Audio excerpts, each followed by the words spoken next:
everyone, welcome to a brand new episode of Mr. Footy Curious।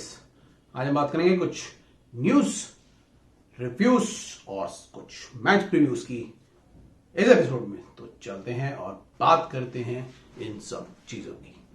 Let's start. So guys, बहुत time बाद ये video आ रहा है, तो काफी सारी इंटरेस्टिंग चीजें इस बीच में हुई हैं। तो आज हम बात करेंगे कुछ न्यूज की, कुछ मैच रिव्यूज की और कुछ आने वाले इंपॉर्टेंट मैचेस के प्रीव्यूज की। तो फर्स्ट ऑफ ऑल, होप आपकी दिवाली अच्छी गई होगी। दिवाली के चक्कर में बहुत सारी और चीजों के चक्कर में वीडियो नहीं आया था, लेकिन अब आ गया है और हम स्टार्ट करते हैं इंपॉर्टेंट न्यूज से जो वर्ल्ड ऑफ फुटबॉल में आई है। तो सबसे पहला सेगमेंट है ये न्यूज का। तो गाइस, न्यूज आज हम बात करेंगे दो लोगों की, वो भी एक ही क्लब से। जी हाँ, जिसका मैंने ये शर्ट पहना है। हम बात कर रहे हैं चेल्सी की। तो चेल्सी की तरफ से अभी न्यूज आ रही है बेसिकली, क्योंकि इस समय मोस्टली मैचेस हो रहे हैं और इंजरीज हो रही हैं। तो जो अपॉइंटमेंट की न्यूज है, जो इंटरेस्टिंग न्यूज है, वो अभी सिर्फ एक ही क्लब से आ रही है, वो है चेल्सी। क्योंकि वो अपना बोर्ड कंप्लीटली रिवैम्प कर रहे हैं और अपना बोर्ड कंप्लीटली रिवैम्प करने के लिए उनके ओनर्स ने दो लोगों को अभी हायर किया है। बात करते हैं उनकी। पहला है लॉरेंस स्टुअर्ट। लॉरेंस स्टुअर्ट आए हैं मोनाको से। मोनाको में वो थे टेक्निकल डायरेक्टर। अब चेल्सी ने इनको हायर किया है एज टेक्निकल डायरेक्टर। अब लास्ट 2 एपिसोड में, आई थिंक पिछले एपिसोड में हमने बात करी थी क्रिस्टोफर विवेल की एज टेक्निकल डायरेक्टर से चेल्सी ढूंढ रही है। और मजे की बात यह है, एज पर फैब और फैब्रिज़ियो रोमानो, चेल्सी उनको भी हायर करने वाली है। अब 2 टेक्निकल डायरेक्टर कैसे काम करेंगे, ये अभी रिसेंटली एक पोस्ट में ओनर्स ने समझाया।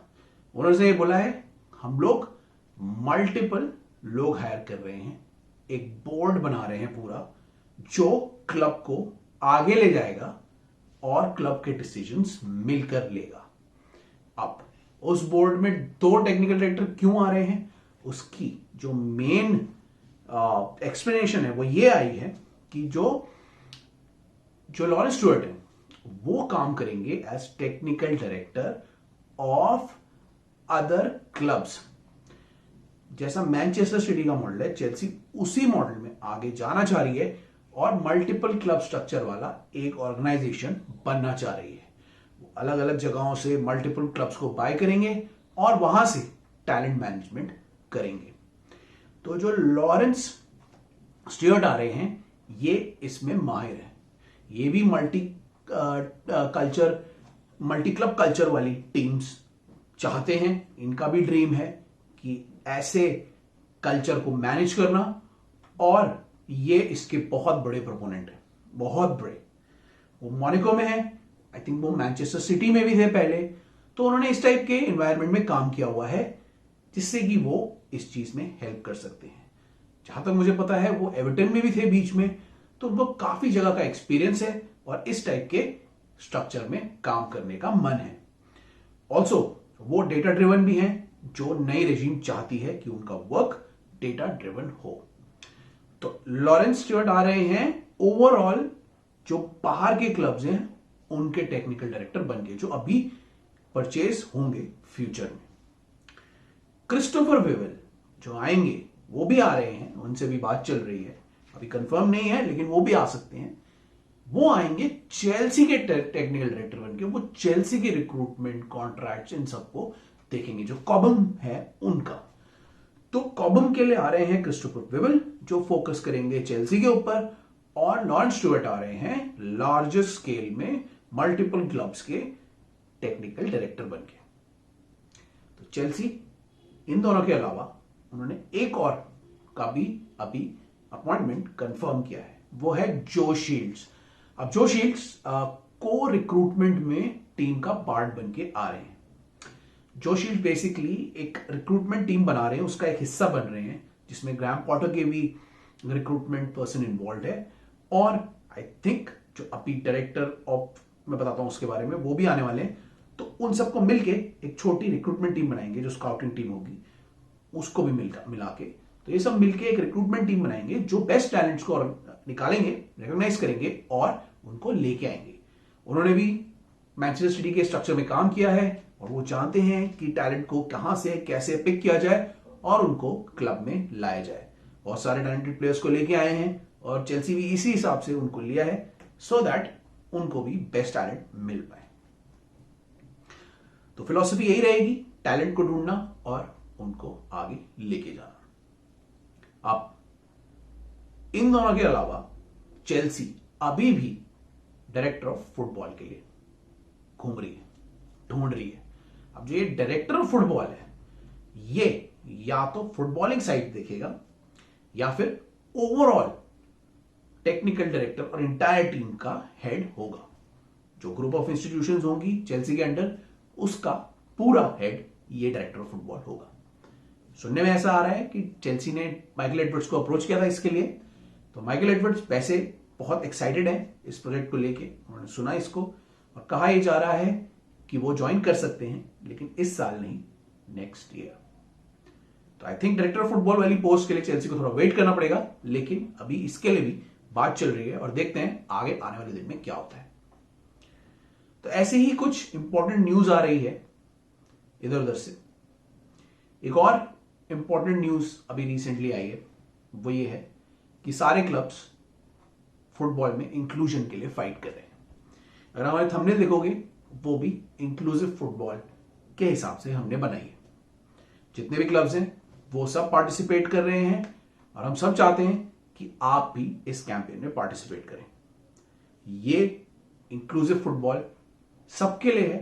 हर एक इंसान जो फुटबॉल देखना पसंद करता है, चाहे वो कहीं से भी हो, उसके लिए ये इंक्लूसिव फुटबॉल बहुत जरूरी है। ये कैंपेन बहुत जरूरी है। इसमें किसी के खिलाफ डिस्क्रिमिनेटरी बिहेवियर हम नहीं चाहते। ये स्टेप उठाया गया है फुटबॉल कम्युनिटी की तरफ से, ईपीएल की तरफ से, कि ऐसा डिस्क्रिमिनेटरी बिहेवियर किसी के साथ भी ना हो और यह बताने की कोशिश करें कि फुटबॉल सबके लिए है। तो आप भी इस कैंपेन में हिस्सा ले सकते हैं, हम सब भी हिस्सा ले सकते हैं, अपना कंट्रीब्यूशन कर सकते हैं, अपनी वॉइसेस बता सकते हैं। And this is a very good campaign just going on and we are also supporting it so that हमको भी एक अच्छे काम का हिस्सा बनने का मौका मिले। तो हमने थंबनेल उसी के बेसिस पे लगाई है और हम भी चाहते हैं कि आप लोग भी इसमें पार्टिसिपेट करें। तो ये था कैंपेन। अब तीसरी न्यूज की हम बात कर लेते हैं। तीसरी इंपॉर्टेंट न्यूज ये आई है कि चावी और बार्सिलोना अभी प्रॉब्लम है। अब हुआ क्या है, बार्सिलोना चैंपियंस लीग से बाहर हो गई है। क्यों बाहर हो गई है हम बाद में करेंगे और डिस्कस करेंगे वो मैच, लेकिन अभी के लिए, फिलहाल के लिए वो बाहर हो गई है और चावी जो है वो आ गए हैं अब प्रॉब्लम में। सारे पंडित्स उनके लिए बोल रहे हैं, काफी कुछ उनके डिसीजन मेकिंग को काफी क्रिटिसाइज कर रहे हैं और कह रहे हैं कि इनको निकाल देना चाहिए। लेकिन अभी प्रॉब्लम यह है कि बार्सिलोना उनको नहीं निकाल सकता। अभी देखते हैं क्या होगा, कैसा होगा आगे, क्योंकि वो यूरोपा लीग में आ गए हैं, तो जिस चीज पे वो बैंक कर रहे थे वो चीज अभी बाहर आ गई है निकल के। अब उनको कंसंट्रेट करना पड़ेगा ला लीगा में और उसको जीतना पड़ेगा। वो यूरोपा लीग पे भी अब उनको प्रॉपरली कंसंट्रेट करके खेलना पड़ेगा और कहीं ना कहीं से अपने फंड्स में ऐड करने के लिए और फंड्स का इंतजाम करना पड़ेगा। चैंपियंस लीग जीतने पे उन्हें काफी सारे फंड्स मिलते और उसी के लिए उन्होंने इस सुपर टीम को बनाया था, लेकिन अनफॉर्चुनेटली वो हार गए और अब चावी के ऊपर बहुत प्रेशर है। देखते हैं आगे क्या करते हैं और वो कैसे अपनी फॉर्च्यून्स चेंज कर पाते हैं। जिस हिसाब से वो जा रहे हैं, अभी उनको आने वाले टाइम में बहुत प्रॉब्लम हो सकती है। उनके लिए कुछ ना कुछ जीतना जरूरी है और देखते हैं वो ला लीगा में कैसा करते हैं, बिकॉज ला लीगा में और टीमें भी हैं, वो फॉर्म में आ रही हैं और ये ला लीगा वाला टूर्नामेंट भी आसान नहीं होगा बार्सिलोना के लिए जीतना। Let's hope everything goes well let's see ये लोग कैसे मैनेज करते हैं अपने आप को एंड अपने आप को कैसे बाहर निकालते हैं प्रॉब्लम से। तो ये होगी चाबी की बात। अब फाइनल न्यूज की हम बात कर लेते हैं, वो है sacking of Steven Gerrard. Steven Gerrard Aston Villa के मैनेजर थे। एस्टन विला अच्छा नहीं खेल रही थी और दो उन्होंने चेल्सी के साथ बहुत अच्छा परफॉर्मेंस दिया था, लेकिन फिर भी स्टीवन जेरार्ड को सैक कर दिया गया। अब स्टीवन जेरार्ड इनएक्सपीरियंस मैनेजर हैं, अभी ज्यादा उन्होंने मैनेज किया नहीं है, इसीलिए आई थिंक एस्टन विला के बोर्ड ने उन्हें सैक कर दिया और फैंस भी उनके अगेंस्ट हो गए थे। फैंस वहां से जा रहे थे स्टेडियम से और कुछ हल्ला भी नहीं मचा रहे थे, उनको सपोर्ट भी नहीं कर रहे थे। आई थिंक इसीलिए स्टीवन जेरार्ड को वहां से हटा दिया। अब उनाई एमरी को लाया गया है एज अ न्यू मैनेजर। तो देखते हैं उनाई एमरी क्या करेंगे। उनाई एमरी पहले भी आर्सेनल को लीड कर चुके हैं और वहां पे उनका टाइम अच्छा नहीं गया था। तो देखते हैं कि अब एस्टन विला को वो कहां लेके जाएंगे और किन किन प्लेयर्स को रखेंगे और किन किन प्लेयर्स को निकालेंगे। Let's see what happens to Aston Villa. क्या वो बाउंस बैक करेंगे? वैसे बाय द वे उन्होंने बाउंस बैक विन करी है बहुत जबरदस्त 4-0 से, लेकिन क्या इस मोमेंटम को वो कंटिन्यू रखेंगे वो देखते हैं। तो गाइस ये थी कुछ इंपॉर्टेंट न्यूज जो अभी आई थी। आपको क्या विचार है इन सब न्यूज को लेके, आप हमें बताओ। तब तक के लिए हम भी आपको जितने क्वेश्चन आंसर कर सकें करेंगे। आप कमेंट में मेंशन कर देना। न्यूज में अगर आपको कुछ समझ में नहीं आया या कुछ जानना है तो उसमें मेंशन कर देना। कमेंट में हम आपका वेट करेंगे। लाइक सब्सक्राइब शेयर भी करना और इसको आगे भी लेके जाना। तो ये थे हमारे व्यूज ऑन द न्यूज। अब हम बात करते हैं दूसरी चीज की, जो है पीएल और सीएल रिव्यूज जो अभी हुए हैं। तो सबसे पहले हम बात करते हैं कुछ इंपॉर्टेंट मैचेस की जो अभी हुए हैं। पहले हम बात करेंगे चेल्सी और मैन्यू की। चेल्सी और मैन्यू का अभी रिसेंट में मैच हुआ, बड़ा एक्साइटिंग मैच। सोच रहे थे, कुछ लोग कह रहे थे एक्साइटिंग नहीं होगा, कुछ लोग कह रहे थे एक्साइटिंग हो सकता है, लेकिन इन दी एंड बहुत ही बोरिंग और ड्रैप मैच गया। मैंने पूरा मैच देखा था, मैच में कुछ भी ऐसा एक्साइटिंग नहीं था। बीच बीच में दोनों टीम्स को कुछ मोमेंट्स मिले गोल करने के और आगे बढ़ने के, लेकिन दोनों ने फायदा नहीं उठाया। मैनचेस्टर यूनाइटेड ने पोजीशन थोड़ा बहुत डोमिनेट किया। कुछ पैचेस में चेल्सी ने अच्छा खेला और आगे ड्राइव किया, लेकिन ओवरऑल दोनों टीम्स ने बहुत ही बेकार मैच खेला। मैं जानता हूं कि अभी मैनचेस्टर यूनाइटेड और चेल्सी बढ़ रहे हैं, आगे बढ़ रहे हैं, अभी रिकवरी फेज में है, लेकिन मैच में इतना एक्साइटमेंट नहीं था जो होना चाहिए।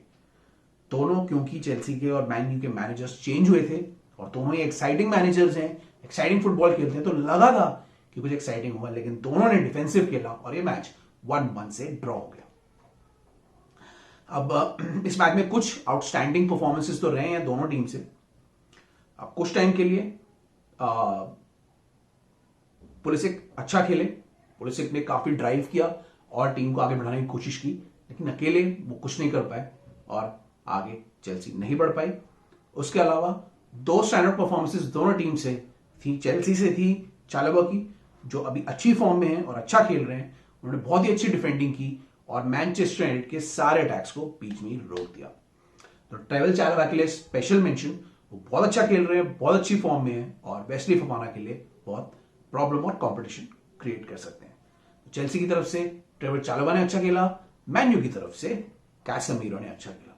कैसेमीरो अपनी फॉर्म में धीरे धीरे आ रहे हैं, धीरे धीरे टीम में बैठ हो रहे हैं। अगर आपने देखा हो कैसेमीरो को, तो अब वो वही चीज कर रहे हैं जो वो रियल मैड्रिड में करते थे और उसके लिए फेमस थे। उन्होंने एक लोकेशन मार्क करी हुई थी पीछे, जहां पे किसी भी टाइप की बॉल आ रही थी तो वो उसको कट ऑफ कर रहे थे। उन्होंने चेल्सी को कोई अटैक करने ही नहीं दिया और उनके सारे अटैक्स को कट ऑफ कर दिया।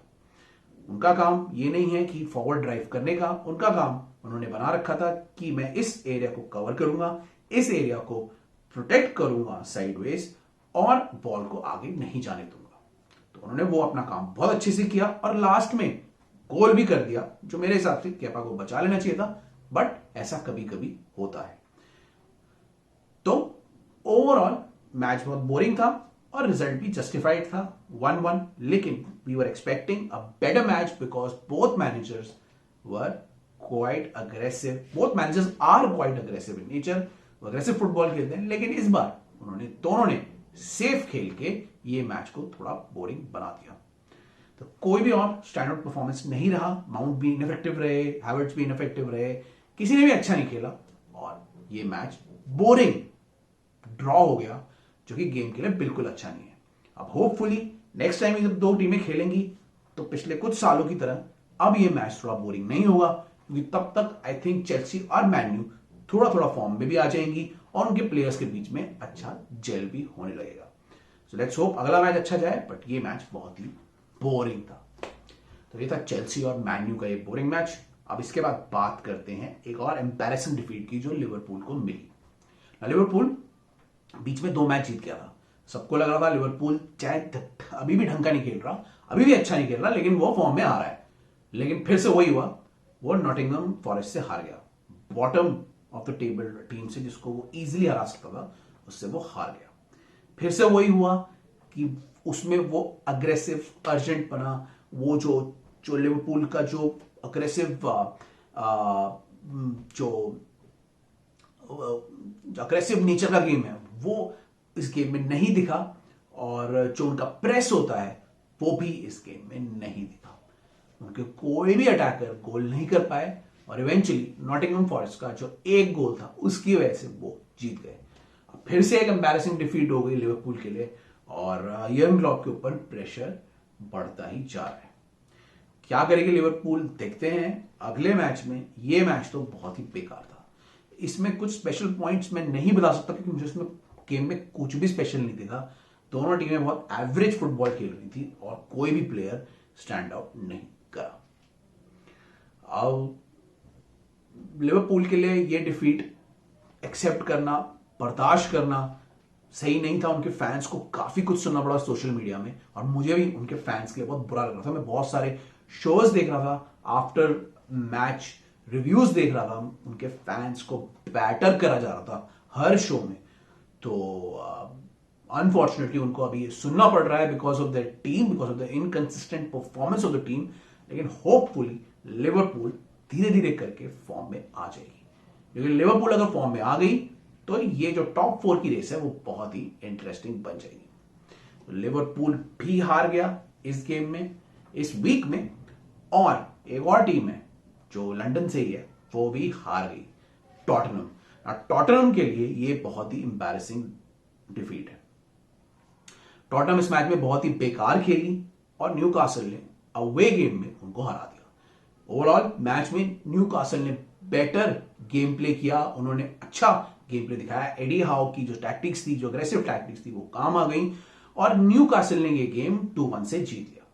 नाउ टॉटनहम बहुत ही बोरिंग और प्रेडिक्टेबल फुटबॉल खेल रही है। कॉन्टे एक्सक्यूज पे एक्सक्यूज मार रहे हैं और टॉटनहम बिल्कुल भी अच्छा नहीं खेल रही है। उसको बीच में रिजल्ट मिल जाता है, इसलिए वो अभी 3rd पोजीशन पे बैठी है। लेकिन ऐसे ही फुटबॉल खेलती रही तो टॉटनहम टॉप 4 की रेस से बाहर हो सकती है। अभी टॉटनहम का गेम बहुत ही स्लो चल रहा है और वो कंप्लीटली डिपेंडेंट है केन और सॉन के फॉर्म पे। केन और सॉन जहां भी मिस कर देते हैं वहां वो मैच उनके लिए प्रॉब्लम बन जाता है। उनके प्लेयर्स अच्छे से परफॉर्म नहीं कर रहे हैं और ढंग से जेल नहीं हो पा रहे हैं। I was watching the match and I felt Tottenham was way too slow in build-up, और उनका जो फॉरवर्ड गेम प्ले है वो बहुत ही बेकार रहा उस मैच में। उन्होंने कुछ अटैक्स करने की कोशिश करी जिसमें सॉन ने मिस भी किए कुछ चांसेस, तो वो बहुत ही बोरिंग और ड्रैग गेम प्ले उन्होंने रेस्ट ऑफ द मैच में खेला। Newcastle look better organised, better attacking threat और better in terms of composure even though they were playing away from home. Newcastle को एडी हाउ ने अच्छा transform किया है और न्यूकासल धीरे धीरे अपनी प्रेजेंस दिखा रही है। न्यूकासल भी 4th हो चुकी है अब और रेडी हो गई है टॉप 6 को टॉप 7 करने में। तो I think Newcastle would be the team to watch out in the next 2 seasons. तब तक के लिए न्यूकासल का परफॉर्मेंस और न्यूकासल की जो ये इंक्लाइन है इसको आप देखते रहो। अभी वो इस स्टेज में जा रहे हैं कि वो धीरे धीरे बिल्डअप कर रहे हैं और आगे आने वाले टाइम पे वो किसी भी टाइप का प्लेयर ले सकते हैं। तो लेट्स होप कि न्यूकासल भी इस टॉप 6 के मिक्स में घुसेगी और इसको एक इसमें एक 7th सुपर पावर बन के या बिग टीम बन के आएगी। तो good play by Newcastle, fantastic aggressive compose play by Newcastle, और न्यूकासल ने ये इंप्रेसिव विक्ट्री ले ली है। एंटोनियो कॉन्टे अभी बहुत रो रहे हैं और उनको बहुत ही कंप्लेंट कर रहे हैं। उनको आगे प्रॉब्लम हो सकती है अगर टॉटनहम कंटिन्यूसली ऐसे परफॉर्मेंस देता रहा और हारता रहा। अभी तक क्या हो रहा था, परफॉर्मेंस खराब हो रहे थे लेकिन उनको जीतें मिल रही थी, तो जीत की वजह से वो बचे हुए थे। लेकिन अब वो हारने भी लग रहे हैं कंटिन्यूसली और परफॉर्मेंस भी खराब जा रहा है, तो आगे चल के प्रॉब्लम हो सकती है अगर यही परफॉर्मेंस कंटिन्यू है। So let's hope for contest sake, for Tottenham sake, ये आगे ठीक हो जाता है। तो ये था टॉटनहम की भी हार। अब हम बात कर लेते हैं एक और मैच की, जो था आर्सेनल वर्सेस साउथहैम्पटन। आर्सेनल जो कि अभी टॉप ऑफ द लीग है, उसके लिए उम्मीद थी कि वो इस वीक भी आराम से जीतेगी विद टीम लाइक साउथहैम्पटन, जिसके पास कुछ खास टीम नहीं है, स्पेशल प्लेयर्स नहीं है। लेकिन साउथहैम्पटन ने काफी अच्छा रिस्पॉन्स दिया, काफी अच्छा पुश किया आर्सेनल को और ये मैच 1-1 से ड्रॉ कर दिया। नाउ आर्सेनल, मैं देख रहा था ये मैच, इसमें काफी पुशबैक हुई थी, काफी टाइम हुए थे मैच में ऐसे आए थे, कई सारे टाइमिंग के ऐसे ऐसे आए थे, स्पेशली फर्स्ट हाफ में और थोड़ा बहुत सेकंड हाफ में भी, जहां पर आर्सेनल बहुत वीक लग रही थी और साउथहैम्पटन अच्छा अटैक कर रही थी। और ऐसा लग रहा था कि साउथहैम्पटन बहुत ही जोश के साथ आई है कि उन्हें इस मैच में कुछ करना है। तो ये बहुत ही पुअर मैच था आर्सेनल के लिए, क्योंकि एक्सपेक्टेड ये था कि आर्सेनल ये मैच जीत जाएगी, चाहे वो अच्छा नहीं भी खेलेगी, प्रॉपर्ली नहीं भी खेलेगी, लेकिन वो ये मैच जीत जाएगी। और उन्होंने डिसअपॉइंट किया और इस मैच को ड्रॉ कर दिया। ना आर्सेनल को हमें देखना पड़ेगा कि आर्सेनल अपना जो ये अच्छा शुरुआत है इसे कब तक कंटिन्यू रख पाती है, क्योंकि आर्सेनल अभी, इनकी जो फर्स्ट टीम है वो तो स्ट्रांग है, लेकिन इनकी बैकअप टीम स्ट्रांग इतनी नहीं है। तो लेट्स होप उनको इंजरीज नहीं होती और वो आगे तक अपनी टीम को खिला पाते हैं, क्योंकि आर्सेनल अभी अच्छा कर रही है और पोटेंशियल दिखा रही है, लेकिन उन्हें और प्लेयर्स देने की जरूरत है और अपने बैकअप स्क्वाड को अच्छा करने की जरूरत है। उनकी स्क्वाड डेप्थ अभी अच्छी नहीं है और इसी की वजह से मिकेल आर्टेटा को जब चेंज करना होता है तो उनकी जो बैकअप टीम है उसकी क्वालिटी और फर्स्ट टीम की क्वालिटी में बहुत डिफरेंस दिखता है। इसी का नतीजा उन्हें ये देखना पड़ा और साउथहैम्पटन से ड्रॉ को एक्सेप्ट करना पड़ा। साउथहैम्पटन को नो ऑफेंस, साउथहैम्पटन ने बहुत अच्छा खेला और मैं कुछ ये नहीं कह रहा कि साउथहैम्पटन की आर्सेनल की गलती है, ये वो है। साउथहैम्पटन ने भी बहुत अच्छा खेला और उन्होंने आर्सेनल को कई बार फोर्स किया कि वो बैक ट्रैक करे। तो overall good match by Southampton and a poor performance by Arsenal, जो कि अब आर्सेनल को थोड़ा सा पीछे कर देती है। तो ये था आर्सेनल का मैच और ये थी रीसेंट पीएल के मैचेस की हाईलाइट। अब हम बात करेंगे next matches, next line of matches जो हुए, जो कि थे चैंपियंस लीग के मैचेस। और चैंपियंस लीग में भी हम कुछ इंपॉर्टेंट मैचेस की बात करेंगे जो बहुत ही इंटरेस्टिंग थे और देखने लायक थे, थोड़ा कंट्रोवर्शियल भी थे और इंटरेस्टिंग भी थे। चलो सबसे पहले मैच की बात करते हैं, जो था आरबी साल्जबर्ग वर्सेस चेल्सी। ना आरबी साल्जबर्ग वही टीम है जिसके साथ ग्राहम पॉटर का पहला मैच था और उसमें ड्रॉ हो गया था। उस समय चेल्सी की टीम अच्छा नहीं खेल रही थी और ग्राहम पॉटर नए नए आए थे और बिल्कुल भी जेल नहीं कर पाए थे, तो वो मैच ड्रॉ था। लेकिन इस मैच में चेल्सी ने बहुत अच्छा गेम प्ले दिखाया, कंप्लीटली डोमिनेट किया, स्पेशली फर्स्ट हाफ में, और बहुत सारे चांसेस क्रिएट किए, कुछ अच्छे सेव्स भी हुए, कुछ चांसेस कन्वर्ट भी कर सकते थे। ओबामेयांग के डिसीजन खराब थे, डिसीजन मेकिंग खराब थी, लेकिन इन दी एंड रिजल्ट ठीक निकला और चेल्सी 2-1 से ये अवे फिक्चर जीत गई। जीतने के बाद वो टॉप ऑफ द ग्रुप हो गई है और उसने अपना राउंड ऑफ 16 में क्वालिफिकेशन कंफर्म कर लिया है। तो चेल्सी के लिए बहुत अच्छी खबर निकली और दो बहुत ही बढ़िया गोल हुए। पहला कोवाचिच ने किया, जो लेफ्ट फुट से मारा उन्होंने, अब पता नहीं वो मारना चाह रहे थे नहीं मारना चाह रहे थे, लेकिन वो परफेक्टली लैंड किया गोल के टॉप लेफ्ट कॉर्नर में और वो गोल हो गया। सेकंड गोल जो हुआ वो काय हैवर्ट्स से हुआ। पुलिस आगे बढ़ रहे थे, उनको पास मिल गई और काय हैवर्ट्स के बीच में टाइम था, वो बीच में खेल रहे थे डी से थोड़ा सा बाहर, और उन्होंने लेफ्ट फुट से बहुत ही बढ़िया गोल किया। ऐसा गोल किया जिसके लिए वो जर्मनी में फेमस थे। तो दो गोल हुए, आरबी साल्जबर्ग ने भी एक गोल कर दिया ऑन द ब्रेक, लेकिन ओवरऑल चेल्सी ने मैच डोमिनेट किया और इसे कंट्रोल करके 2-1 से जीत लिया। बीच बीच में बहुत ही बढ़िया 1-2 कॉम्बिनेशन प्ले देखने को मिला चेल्सी से, जो काफी टाइम से देखने को नहीं मिला था, और कई बार ऐसा लगा कि ये है पॉटर बॉल और इसी की वजह से इन्होंने ग्रैहम पॉटर को लिया है। ग्रैहम पॉटर जो उनको अभी सिखा रहे हैं वो 1-2 प्ले है और बहुत ही क्विक पासिंग है जो हमें देखने को मिली। इस मैच में काफी लोगों ने अच्छा परफॉर्मेंस किया, गैलेगर ने अच्छा परफॉर्मेंस किया, हैवर्ट्स ने अच्छा परफॉर्मेंस दिया, जॉर्जिनो ने भी अच्छा परफॉर्मेंस दिया, कोवा ने अच्छा परफॉर्मेंस दिया, काफी लोगों ने बहुत ही बढ़िया परफॉर्मेंस दिया। ओबामेयांग भी आगे बढ़ते रहे, अटैक करते रहे, पुलिसिक भी अटैक करते रहा। तो ओवरऑल ये मैच बहुत ही अच्छा था अगेन। लेकिन मैन ऑफ द मैच हमारे लिए ट्रेवर चालवा था। ट्रेवर चालवा रिसेंटली में बहुत ही अच्छे फॉर्म दिखा रहे हैं और बहुत ही अच्छा खेल रहे हैं। उनकी जो डोमिनेंस है जो वो बैक में असर्ट कर रहे हैं वो हर मैच में दिखने ही है। ओवरऑल चेल्सी के बैक लाइन को कंसोलिडेट करने वाले अब बन गए हैं ट्रेवर चालवा। उनकी और उनकी यंगस्टर की पार्टनरशिप विद थियागो सिल्वा अभी चेल्सी की बेस्ट डिफेंसिव पार्टनरशिप बन के सामने आई है।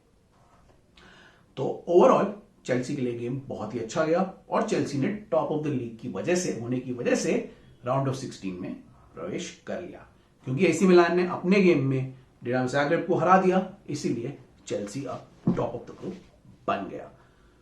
तो चेल्सी के लिए कांग्रेचुलेशन, उनके फैंस के लिए कांग्रेचुलेशन कि वो राउंड ऑफ 16 में चले गए हैं और जो अगला मैच है वो उनके लिए खाली एक प्रैक्टिस मैच की तरह बन के रह गया है। दैट्स गुड, क्योंकि उनको आगे खेलना है ब्राइटन से, उसके बाद बात करेंगे। ये था पहला match between Chelsea and Salzburg जो चेल्सी ने जीत लिया। अब हम बात करते हैं दूसरे मैच की, जो कि था Barça versus Bayern Munich. Barça recent में एक मैच ड्रॉ करके और एक मैच हार के चैंपियंस लीग से बाहर हो गया। इस मैच में बारसा बहुत ही पुअर दिखा और उनके प्लेयर्स थके थके से दिखे। बायर्न म्यूनिख ज्यादा जोश में दिखा, ज्यादा कंपोज दिखा, ज्यादा ऑर्गेनाइज दिखा और बायर्न म्यूनिख ने यह मैच 3-0 से जीत लिया। ये बारसा के लिए बहुत ही खराब मैच रहा, क्योंकि बारसा चैंपियंस लीग से बाहर होके यूरोपा लीग में आ गई है। इससे बार्सिलोना को दो प्रॉब्लम हुई। पहला, उन्होंने ये सुपर टीम बनाई थी, इतना पैसा खर्च किया था डिस्पाइट नॉट हैविंग फंड्स, क्योंकि वो चैंपियंस लीग में बैंक कर रहे थे, उन्हें उसे जीतने पे बैंक कर रहे थे, क्योंकि वहां से जीत के उनको पैसा मिलेगा और वो अपने क्लब्स के फाइनेंसेस को बेटर कर पाएंगे। लेकिन अब नहीं होगा ये, क्योंकि अब वो चैंपियंस लीग से बाहर हो गए और यूरोपा लीग में आ गए हैं। यूवे की तरफ उनका परफॉर्मेंस भी बहुत ही खराब गया है चैंपियंस लीग में और वो इन दी एंड बुरी तरीके से हार के बाहर निकल गए हैं। और कांग्रेचुलेशंस टू बायर्न जो कि क्वालिफाई कर चुकी है और बारसा इस लीग टूर्नामेंट से बाहर हो चुकी है। अब बारसा के लिए बहुत जरूरी है कि वो ला लीगा पे कंसंट्रेट करे, वहां जीते, वहां से कुछ प्राइज मनी ले and they should win the Europa League to get some prize money out of this tournament. ये भी जीतना उनके लिए आसान नहीं होगा, क्योंकि बहुत सारी ऐसी टीमें यूरोपा लीग में जो बहुत ही अच्छा खेल रही हैं और बारसा को इसको जीतने के लिए भी बहुत मेहनत करनी पड़ेगी। तो बहुत ही खराब रिजल्ट हुआ चावी के लिए। मैं पंडित्स का रिव्यू देख रहा था, चावी को बहुत ही क्रिटिसाइज कर रहे थे उनके कुछ सब्स्टिट्यूशंस को लेके, उनके कुछ डिसीजन मेकिंग को लेके। मैं ज्यादा डिटेल में नहीं जाऊंगा, अभी हम डिटेल में इसकी बाद में बात करेंगे, लेकिन अभी के लिए मैं इतना बता दूं कि मेरे हिसाब से चावी ने पूरा ट्राई किया, ओपन एक्सपेंसिव फुटबॉल खेला, लेकिन डिफेंसिव स्ट्रक्चर में अभी भी बार्सिलोना पुअर दिख रही है। और ये मैं बार्सिलोना के कई सारे मैचेस में देख रहा था कि जहां पे वो लकी थे कि टीम्स ने, क्योंकि वो बहुत एक्सपेंसिव फुटबॉल खेल रहे हैं स्पेशली इन अटैक, तो उन्होंने डिफेंस को काफी ओपन छोड़ रखा है और डिफेंसिव एरिया उनका इतना स्ट्रांग नहीं है। अभी डिफेंसिव पार्टनरशिप्स उनकी जेल नहीं हुई हैं। तो इसी वजह से मैं देख रहा था कई सारे मैचेस के उनके हाईलाइट्स देख रहा था, उसमें वो काफी ओपन थे डिफेंस में और लकीली गोल नहीं खाया था उन्होंने। लेकिन वही चीज उनको कैच अप कर गई और डिफेंसिव फ्रेलिटीज दिखने लग गई specially at the rear end of the tournament और वो हारने लगे। तो आई थिंक उनको अपना डिफेंस स्ट्रांग करना पड़ेगा, चाबी को डिफेंस पे फोकस करना पड़ेगा, क्योंकि उनका अटैक बहुत ही अमेजिंग है और वो कितने भी गोल कर सकता है, but because of the defence वो अटैक अभी इफेक्टिव नहीं हो पा रहा है। Let's see what they do about the defence. उनकी डिटेल में हम एक टैक्टिकल एपिसोड में भी बात करेंगे टीम्स के बारे में, उसमें मैं आपको बताऊंगा कि क्या क्या टैक्टिक्स वो कर रहे हैं और क्या क्या उन्हें कर सकते हैं। अभी के लिए चावी प्रेशर में, बार्सिलोना प्रेशर में, और देखते हैं आगे क्या होगा। तो ये था बार्सिलोना का इशू। अब हम यहां से थोड़ा नीचे चले जाते हैं और बात करते हैं यूरोपा लीग की, जिसमें आर्सेनल पीएसवी से हार गया है। जी हाँ गाइस, ये आर्सेनल के साथ फिर से ये प्रॉब्लम हो गई। अब आर्सेनल क्योंकि टॉप ऑफ द लीग था यूरोपा में अपने ग्रुप में, आर्सेनल ने इस मैच को मुझे लगता है लाइटली ले लिया। उन्होंने अपनी बी टीम को खिलाने की कोशिश करी, और मैंने आपको पहले भी बताया था, अभी थोड़ी देर पहले इसी वीडियो में, कि आर्सेनल की बी टीम का बैकअप टीम इतनी स्ट्रांग नहीं है। वो इस टीम में मेहनत करते हुए नहीं दिखे और उन्होंने ये मैच पीएसवी से ये मैच पीएसवी से हार गए। पीएसवी और तो बहुत अच्छा खेली, उन्होंने बहुत ही attacking end to end game दिखाया, लेकिन आर्सेनल की तरफ से भी मैं देख रहा था बहुत ही पुअर परफॉर्मेंस रहा। आर्सेनल थोड़ी डिसजॉइंटेड सी लग रही थी, उनके प्लेयर थोड़े थके हुए लग रहे थे, और वो उनमें वो अग्रेसिव नेचर नहीं दिख रहा था जो स्टार्टिंग में दिखा। तो क्योंकि आर्सेनल बहुत ही लेजिली बॉल को रिसीव कर रहा था और लेजिली आगे फॉरवर्ड कर रहा था, इसी की वजह से वो कॉट आउट हुए, गलतियां हुई और उन्होंने ये मैच गंवा दिया। वो डिसजॉइंटेड लग रहे थे, थके हुए लग रहे थे। मे बी फिक्सचर्स का असर है, मे बी उनकी टीम अच्छी नहीं है, लेकिन कहीं ना कहीं पे अब इसका असर देखने को मिल रहा है। तो ये आर्सेनल के लिए बहुत ही जरूरी है कि अभी जो इनका ये बैड पैच आया है वो इसको निकालें, हटाएं और अगला मैच अब जीते, क्योंकि उनका अगला मैच है नॉटिंघम फॉरेस्ट से, जो कि उनको कायदे से जीतना चाहिए। लेकिन अभी नॉटिंघम फॉरेस्ट ने भी अभी लिवरपूल को हराया, इसलिए कुछ नहीं कह सकते, वो भी गोल कर सकते हैं और जीत सकते हैं। इसीलिए आर्सेनल के लिए ये डिसजॉइंटेड एफर्ट ठीक नहीं रहेगा। मैं दो प्लेयर्स का मेंशन करना चाहता हूं, एडी नेकिता जिन्होंने अच्छा परफॉर्मेंस नहीं दिया इस गेम में, और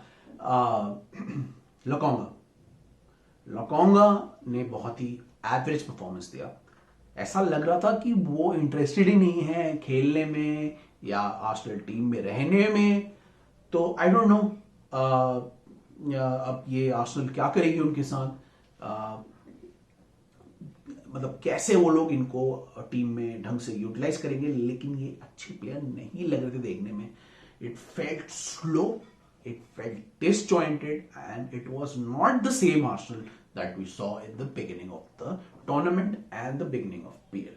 So हमारे लिए आर्सेनल के फैंस के लिए बहुत ही अच्छा मैच नहीं रहा, और दो वो अभी भी दोनों जगह टॉप हैं, पीएल में भी टॉप कर रहे हैं और यूरोपा लीग में भी टॉप करते हैं, लेकिन दोनों में अब कंपटीशन बढ़ेगा और आगे और भी बहुत सी टीमें आएंगी।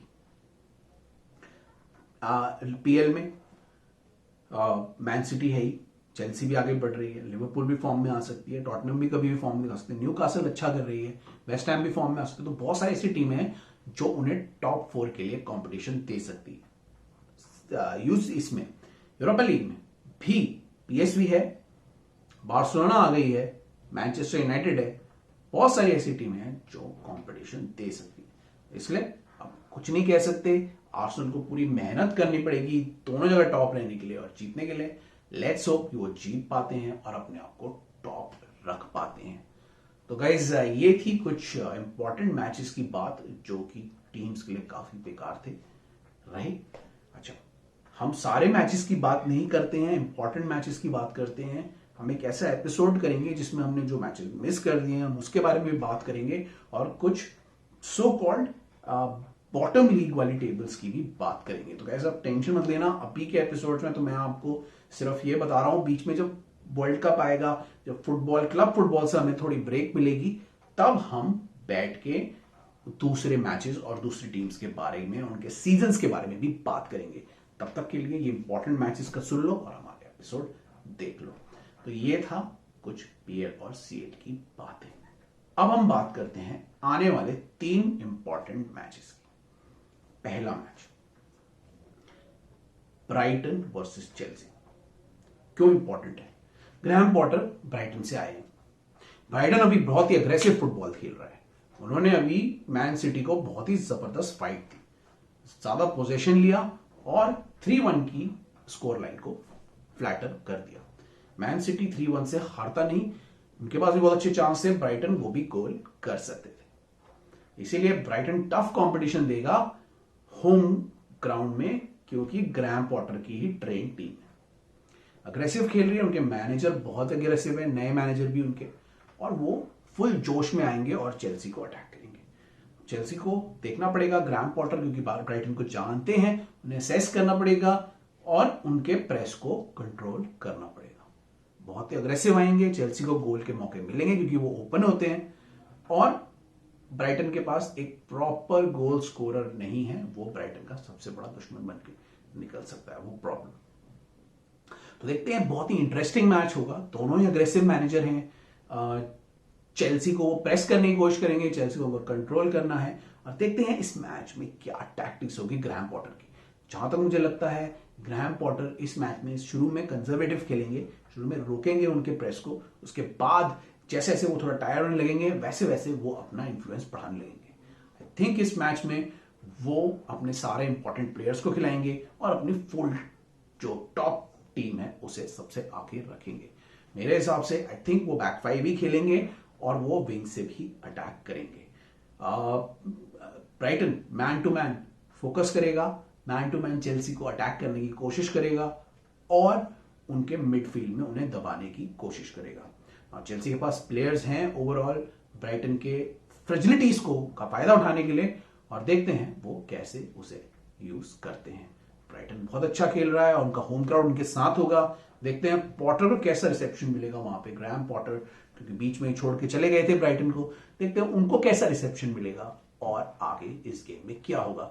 बहुत ही इंटरेस्टिंग गेम है चेल्सी के लिए, उनके रिजॉल्व के लिए, और ग्रैम पॉटर के लिए उनकी ब्राइटन वापसी के लिए।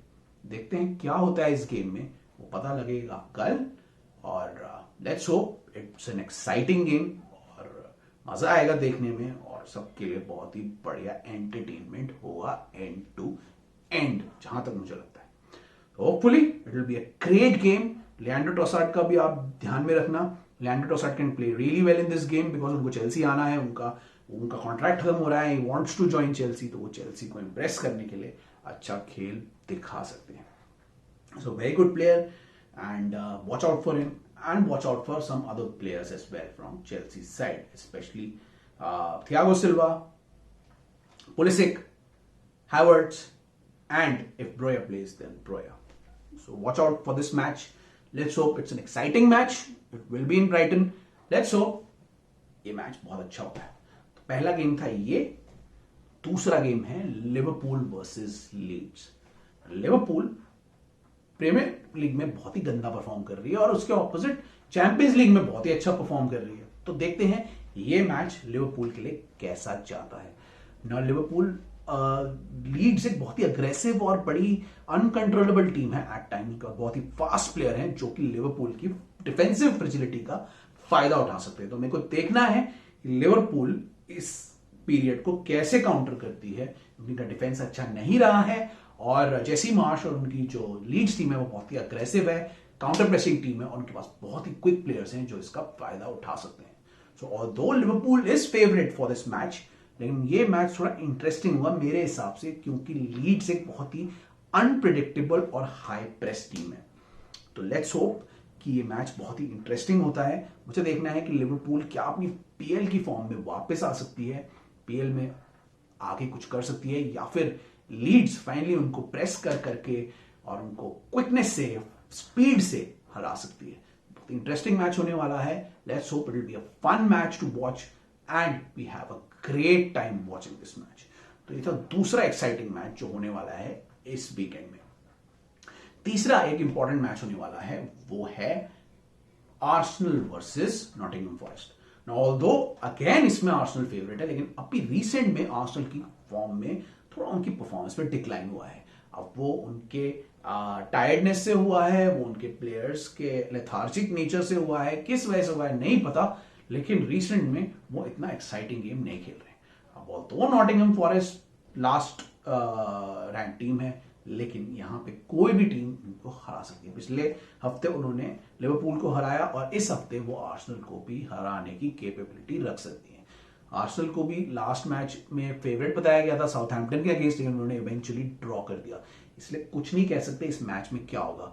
देखना है कि क्या आर्सेनल दोबारा से वापस कर पाती है, आ पाती है फॉर्म में और अपनी लीड बरकरार रख पाती है, या फिर नॉटिंघम फॉरेस्ट एक और सरप्राइज लेके आएगी और आर्सेनल को हरा देगी।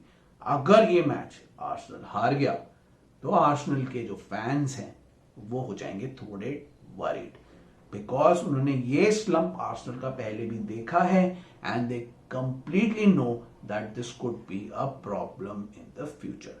तो आर्सेनल के लिए ये मैच जीतना जरूरी है और नॉटिंघम फॉरेस्ट के लिए ये मैच में सरप्राइज देना भी इंपॉर्टेंट है।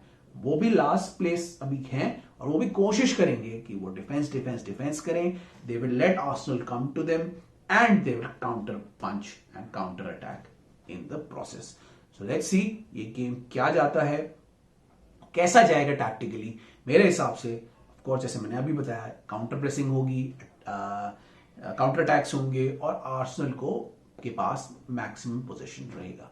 लेट्स होप कि आर्सेनल अपनी फॉर्म रिगेन कर पाती है और ये मैच अच्छे से जीत पाती है। तो ये है तीसरा इंटरेस्टिंग मैच जो इस वीकेंड में होगा। अब हम बात करते हैं फोर्थ इंटरेस्टिंग मैच की, जो कि है Manchester United versus West Ham. Manchester United बड़ी इंटरेस्टिंग टीम है। मैनचेस्टर यूनाइटेड कभी कभी दिखती है बहुत अच्छी टीम, कभी कभी दिखती है बहुत ऑर्डिनरी टीम। वो कभी कभी मैच जीत जाती है, कभी हार जाती है और वो बड़े अजीब तरीके से अभी ऊपर नीचे परफॉर्मेंस दिखा रही है। वेस्ट हैम को भी यही हाल चल रहा है। वेस्ट हैम भी कभी जीतती है, कभी बहुत अच्छा परफॉर्मेंस दिखाती है, लेकिन उनके पास भी अच्छे प्लेयर्स हैं। तो ये मैच दोनों टीम्स के लिए बहुत ही एक्साइटिंग रहेगा। कुछ नहीं प्रेडिक्ट कर सकते क्या होगा इस मैच में, क्योंकि दोनों में कैपेबिलिटी है एक दूसरे को हराने की। अब एरिक टेन हाग का ये देखना पड़ेगा कि वो थोड़ा शुरू में ब्लॉकिंग गेम खेलते हैं, शुरू में थोड़ा स्लो गेम खेलते हैं, उसके बाद अटैक करते हैं, या फिर वो शुरू से ही वेस्ट हैम को अटैक करेंगे। वेस्ट हैम के लिए यह देखना होगा कि वो क्या स्ट्रैटेजी लेके जाते हैं, क्या वो अपने अटैकर्स का अच्छे से यूज कर पाएंगे और मैनचेस्टर यूनाइटेड को सरप्राइज कर पाएंगे, क्योंकि दोनों ही टीम्स डिफेंस में अभी इतनी अच्छी नहीं है। गोल्स बहुत खा जाती हैं और ऐसे टाइम पे खा जाती हैं जब आप एक्सपेक्ट नहीं करते हो। तो दोनों के पास अच्छे अटैक्स हैं लेकिन पुअर डिफेंसेस हैं। तो देखते हैं कि ये क्या करेंगे। मेरे हिसाब से Casemiro will be the decision, will be the difference maker in this game, क्योंकि दोनों के डिफेंस पुअर हैं। लेकिन मैन्यू के पास, मैनचेस्टर यूनाइटेड के पास कैसेमीरो अवेलेबल है। कैसेमीरो डिफेंसिव फ्रेलिटीज को रोकते हुए वो अपनी टीम्स की रेस्क्यू में आते हैं और गेम के जितने भी अटैक्स होते हैं उनको ब्रेकअप करते हैं। तो कैसेमीरो एक ऐसे कॉग हो सकते हैं जिसकी वजह से मैनचेस्टर यूनाइटेड को थोड़ी एडवांटेज मिल सकती है हमारे हिसाब से, लेकिन वेस्ट हैम भी कम नहीं है। बाय द वे अगर बात करनी है तो वेस्ट हैम के पास भी डेक्लन राइस है और वो भी इस गेम में कैसेमीरो को डेक्लन राइस से कम्पीट करा सकते हैं। तो दोनों के पास प्लेयर्स अच्छे हैं, दोनों टीम्स भी अभी अनइवन खेल रही हैं, लेकिन कोई भी इस मैच में जीत सकता है।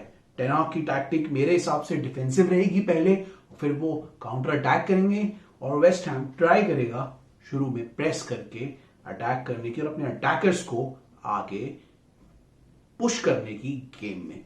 तो बड़ा इंटरेस्टिंग बैटल रहेगा, स्पेशली मिडफील्ड में Declan rice versus Casemiro. So let's hope ये मैच बहुत इंटरेस्टिंग जाता है एंड इससे पता लगेगा कि इन दोनों टीम्स की प्रोग्रेस कैसी बढ़ रही है आगे। तो let's see and check out this match. इस वीकेंड में सारे मैच देखेंगे और इसका रिव्यू लेके आएंगे नेक्स्ट वीक में। तो गाइस ये थे कुछ इंपॉर्टेंट न्यूज एंड रिव्यूज। और बाय द वे जैसा मैंने आपको पहले बताया था, जिन टीम्स की हम बात नहीं करते हैं उनके बारे में भी हम बात करेंगे अभी जब वर्ल्ड कप होगा। तो डोंट वरी, सारी टीम्स के बारे में बात करेंगे, सब के बारे में हम एनालिसिस करेंगे और हम एक इंटरेस्टिंग एपिसोड्स भी लेके आएंगे जिसमें हम एक्चुअली टैक्टिकल एनालिसिस करेंगे सारे मैनेजर्स की, उनके सीजन्स की, उनकी टीम। गाइस ये वीडियो और लाइक कमेंट सब्सक्राइब करो। कुछ और पूछना है तो पूछो प्लीज। अपने सब लोगों को ये चैनल और ये वीडियो शेयर करो। मैं हूं मिस्टर बीइंग क्यूरियस, जो कि है फुटी क्यूरियस। तो ये थी हमारी सीरीज फुटी क्यूरियस और मैं आपसे मिलूंगा अगले एपिसोड में। तब तक के लिए it's good day from us. See you in the next one. Bye.